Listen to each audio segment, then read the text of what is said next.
आप सभी विद्यार्थियों का हार्दिक स्वागत, हार्दिक अभिनंदन। प्रिय विद्यार्थियों, विशेष सूचना पटल में आज आपका स्वागत है। आज एक नई सूचना लेकर यानी पीटीईटी 2 वर्षीय और 4 वर्षीय यानी जो विद्यार्थी बीएड करना चाहते हैं, जिनमें से दो तरह के बीएड हो रहे हैं, 2 वर्षीय बीएड और 4 वर्षीय बीएड। 2 वर्षीय बीएड तो वो है जो विद्यार्थी अभी फाइनल में है, या जो विद्यार्थी जैसे मान लो बीए कर चुके हैं पहले, उन विद्यार्थियों के लिए है।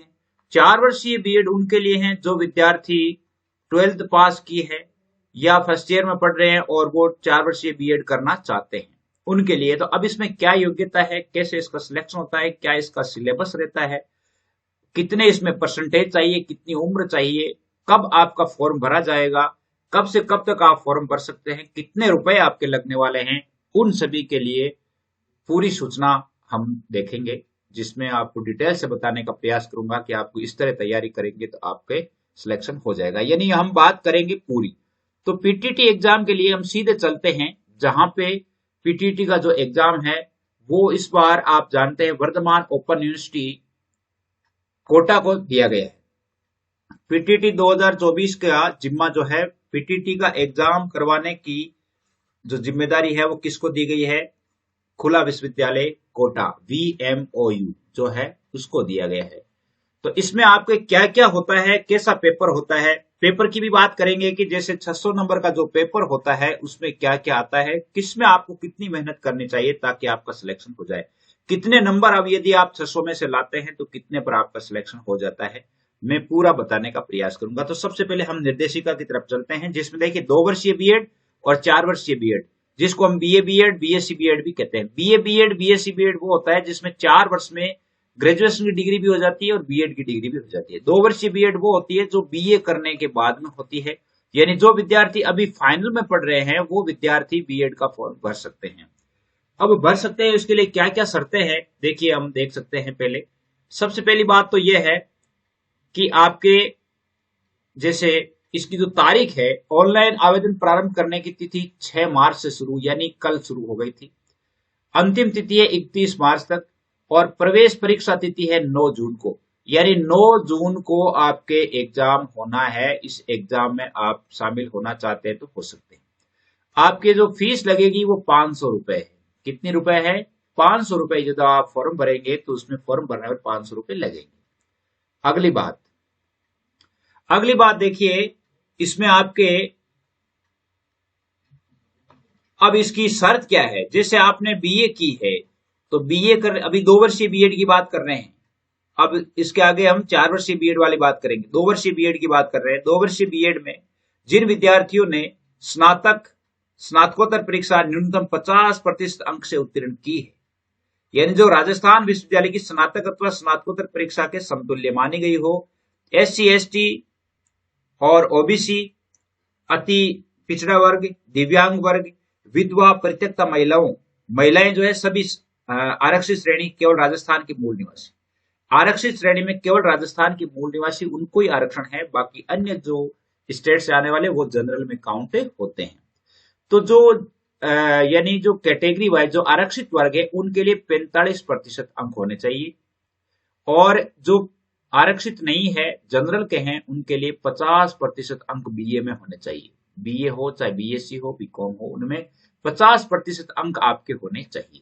और न्यूनतम प्रतिशत में किसी प्रकार की छूट नहीं है, 1 अंक भी नहीं है। यानी जैसे मान लो आपके 49.90 है तो भी आप फॉर्म नहीं भर सकते, पूरे 50 होने चाहिए, ये बात है।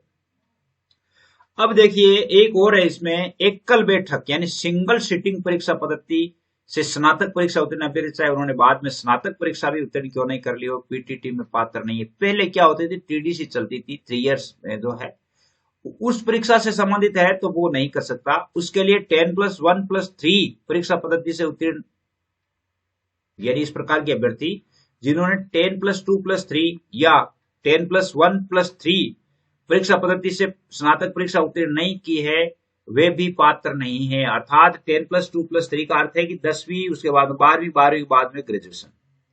एक पहले होती थी 10+1+3, यानी जैसे मान लो आप उनके ग्रेजुएशन होने के बाद में एक ब्रिज कोर्स होता था, अगर कोई पहले का किया हुआ है तो ब्रिज कोर्स होता था, वो ब्रिज कोर्स करने वाला जो है वो उसमें पात्र होता है। तो ये तो हो गई बात इसकी, यानी परीक्षा उत्तीर्ण की। यानी जैसे मान लो एक और है जो VMOU अर्थात कोटा यूनिवर्सिटी से जिन विद्यार्थियों ने BAP, BCP अथवा BSCP परीक्षा उत्तीर्ण की। BAP परीक्षा क्या होती है VMOU में? जिन विद्यार्थियों ने जैसे 10th की नहीं है, 12th की नहीं है और सीधे BAP परीक्षा में बैठा है, BAP परीक्षा करके और फिर उसने यदि यूनिवर्सिटी से BA कर लिए तो वो विद्यार्थी भी B.Ed के लिए योग्य है। तत्पश्चात 3 साल की सत्ता अर्थात जो BA जैसे BAP करने के बाद में BA उत्तीर्ण की, चाहे वो 10th और 12th नहीं किए, लेकिन उसने यदि कोटा यूनिवर्सिटी से BA किए तो फिर वो पात्र है, तो वो उसमें उसके लिए पात्र हो जाएगा।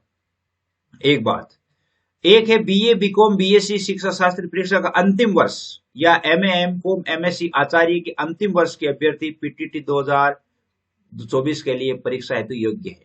यानी जो स्टूडेंट BA फाइनल में है या BSc फाइनल में है वे विद्यार्थी फॉर्म भर सकते हैं। अब इसकी जो सूची निकलेगी वो प्राप्तांक के आधार पर योग्यता सूची तैयार की जाएगी। ठीक है।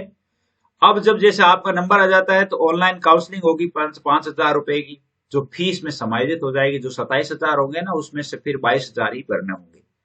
चलो ये बात हो गई।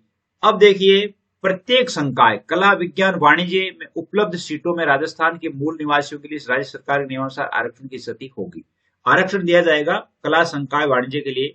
अब देखिए, आपके जैसे SC वर्ग के जो है उनके लिए 16% आरक्षण है, ST के लिए 12% है, OBC के लिए 21% है, MBC के लिए 5% है। महिला, इनमें से 8% सीट विधवा वर्ग की महिला और यानी 2% सीट तलाकशुदा महिला के लिए, यानी 8% तो विधवाओं के लिए, 2% जो है तलाकशुदा डिवोर्सी उनके लिए। दिव्यांग वर्ग के लिए 5% सीटें हैं। जैसे जो B.Ed यानी जो जल, थल और नभ सेना यानी रक्षा या जैसे जो फौजी हैं उनके आश्रित है, जैसे मान लो उनके आश्रित है, उनके लिए 5% आरक्षण है। EWS के लिए 10% आरक्षण है। जितनी सीटें हैं, जैसे 1 लाख सीटें हैं मान लो, तो उसमें से 10% जो है 10,000 सीटें जो है वो EWS के लिए है। इस प्रकार सीटों का विभाजन किया गया है, तो आप ये देख सकते हैं। इसके अलावा अनुसूचित जाति, अनुसूचित जनजाति, अन्य पिछड़ा वर्ग और अति पिछड़ा वर्ग के अभ्यर्थियों को सक्षम प्राधिकृत अधिकारी द्वारा प्रमाण पत्र देना होगा।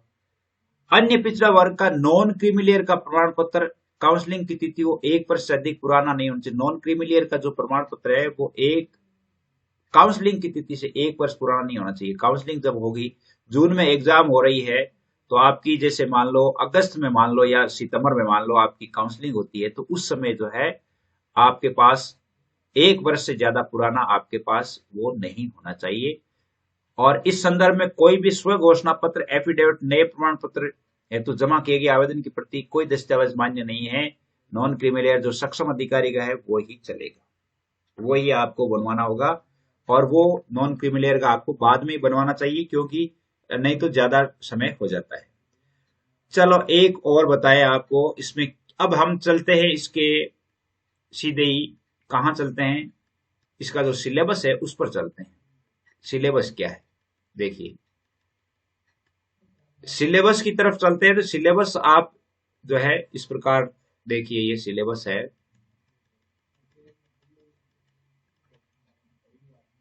ये सिलेबस आ गया। इसमें देखिए सिलेबस है, प्रतियोगी परीक्षा की प्रकृति के अनुसार किसी भी तरह का पाठ्यक्रम निर्धारित नहीं किया जा सकता। ये सर्वोत्तम को चुनने की प्रक्रिया है। PTT परीक्षा में एक प्रश्न पत्र होगा जिसमें 4 भाग होंगे, प्रत्येक भाग में 50 प्रश्न होंगे और प्रश्न पत्र में कुल 200 बहुविकल्पी प्रश्न होंगे। परीक्षा की अवधि 3 घंटे की। देखो 50-50 प्रश्नों के 200 प्रश्न होंगे टोटल। ठीक है। तो मेंटल एबिलिटी के 50 प्रश्न होंगे जिसमें तर्क आएगा, कल्पना है, निर्णय लेने वाला है, रचनात्मक सोच है, सामान्यीकरण है, निष्कर्ष निकालना, ये होंगे। एक और टीचिंग एटीट्यूड और टीचिंग एप्टीट्यूड जिसमें शिक्षण मनोवृत्ति है, इसके 50 प्रश्न होंगे। और इसमें क्या होगा, उत्तर जो 3, 2, 1, 0 के पैमाने पर दिए जाएंगे। देखिए इसमें एक और है, जैसे मान लो टीचिंग एटीट्यूड और एप्टीट्यूड में यदि मान लो पूरा का पूरा सही है तब तो आपको 3 नंबर मिलेंगे। उससे एक ऑप्शन होगा जिसमें 2 नंबर मिलेंगे, एक ऑप्शन ऐसा होगा जिसमें 1 नंबर मिलेंगे और एक ऑप्शन ऐसा होगा जिसमें 0 मिलेगा। यानी कहने का अर्थ है कि ये है। तो इसमें आपको यानी टीचिंग एटीट्यूड एप्टीट्यूड यानी इसमें नेगेटिव मार्किंग तो है नहीं, नेगेटिव मार्किंग है नहीं, तो इसलिए आप पूरा ही करेंगे तो 50-50 के होंगे और 3 नंबर का एक प्रश्न होगा। जनरल अफेयर यानी करंट जीके, जीके के आपके 50 प्रश्न आएंगे जिसमें करंट अफेयर का आएंगे, राष्ट्रीय अंतर्राष्ट्रीय, भारतीय इतिहास का आएंगे, भारतीय इतिहास, प्राकृतिक संसाधन, भारतीय महान व्यक्तित्व आएंगे, पर्यावरण संबंधी आएंगे, राजस्थान के बारे में ज्ञान आएगा। एक आएगा लैंग्वेज प्रोफिशिएंसी जिसमें हिंदी और अंग्रेजी दोनों के होंगे 25-25 सवाल दोनों के, जिसमें आपके देखिए शब्दावली होगी, कार्यात्मक व्याकरण होगी, वाक्य संरचनाएं होगी, समझ होगी, मतलब इस प्रकार जो है दोनों की व्याकरण ही आएगी। तो आप जानते हैं इसमें सभी प्रश्न पत्र बहुविकल्पीय होंगे और मॉडल प्रश्न पत्र जो है नमूना दिया हुआ है, इसमें मॉडल प्रश्न पत्र आप देख सकते हैं।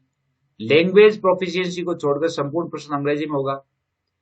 ठीक है, प्रत्येक प्रश्न 3 अंक का होगा, संपूर्ण प्रश्न पत्र 600 अंकों का होगा। अभी हम बात करेंगे कि 600 में से आपके कितने नंबर आए तो आपका सिलेक्शन हो जाता है। अब आपके जैसे मान लो जो गोले भरने होंगे उसमें सही गोला जो इस प्रकार भरना है, जो सही गोला है ये सही गोला भरा जाएगा, पूरा गोला काला होना चाहिए। और आपके जो और क्या चीज दी हुई है देखिए, आपको इसमें पीटीटी आवेदन पत्र डाउनलोड या प्रिंट प्रंतियों में जो है दस्तावेज इस प्रकार रखे, पूर्ण रूप से भरे हुए आवेदन पत्र, अंक तालिकाएं, 10वीं 12वीं, स्नातक प्रथम द्वितीय अंतिम वर्ष स्नातक जाति प्रमाण पत्र, अगर आप दिव्यांग है दिव्यांगता, ईडब्ल्यूएस का प्रमाण पत्र, मूल निवास और एबीसी आईडी। ये जो चीजें हैं आपको ध्यान में रखनी है, ये चीजें आपके पास होनी चाहिए फॉर्म भरने के लिए। अब इसमें देखिए परिणाम घोषणा कब होने वाली है, देखिए आपका जो रिजल्ट कब आएगा। सभी अभ्यर्थियों का रिजल्ट पीटीटी की वेबसाइट पर www.pttvmou.2024.com पर आएगा। समाचार पत्रों के माध्यम से भी जानकारी दे दी जाएगी, और लेकिन परिणाम चयन के बारे में कोई जानकारी डाक द्वारा नहीं भेजी जाएगी क्योंकि आजकल क्रांति का जमाना है। परीक्षा से संबंधित सामग्री को परीक्षा के बाद 6 माह तक सुरक्षित रखा जाएगा, इसके बाद सामग्री का निस्तारण किया जाएगा।